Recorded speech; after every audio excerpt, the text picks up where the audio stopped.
সালটা 2007। রাষ্ট্র ক্ষমতায় ছিল 1-11-এর তত্ত্বাবধায়ক সরকার।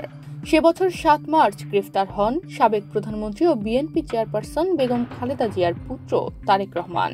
2008 সালের 3 সেপ্টেম্বর আদালত থেকে জামিনে মুক্তি পেয়ে 11 সেপ্টেম্বর চিকিৎসার জন্য যুক্তরাজ্যে চলে যান তিনি। সেই থেকেই লন্ডনের নির্বাসিত জীবন কাটাচ্ছেন বিএনপির ভারপ্রাপ্ত চেয়ারম্যান। এরপর কেটে যায় দীর্ঘ সময়, আর দেখা হয়নি বিএনপির চেয়ারপারসন ও তার মা বেগম খালেদা জিয়ার সঙ্গে। এর 8 বছর পর 2016 সালে দেখা হয়েছিল মা ছেলের।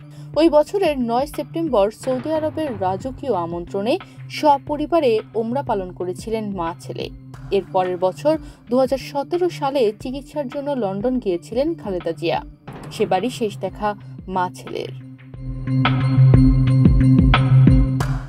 এরপর কেটে গেছে আরও 7 বছর।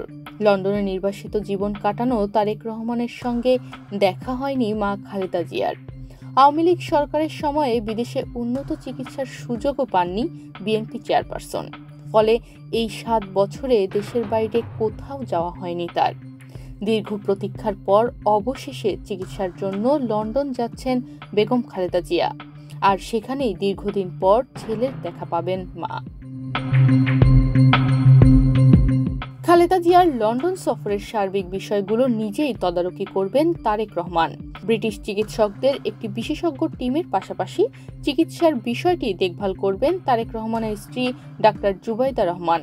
তার মেয়ে জাইমা রহমানও লন্ডনে আছেন। এছাড়া বেগম খালেদা জিয়ার সঙ্গে যাচ্ছেন ছোট ছেলে আরাফাত রহমান কোকোর স্ত্রী শর্মিলা রহমান। ফলে দীর্ঘদিন পর মিলিত হচ্ছেন জিয়া পরিবারের সদস্যরা।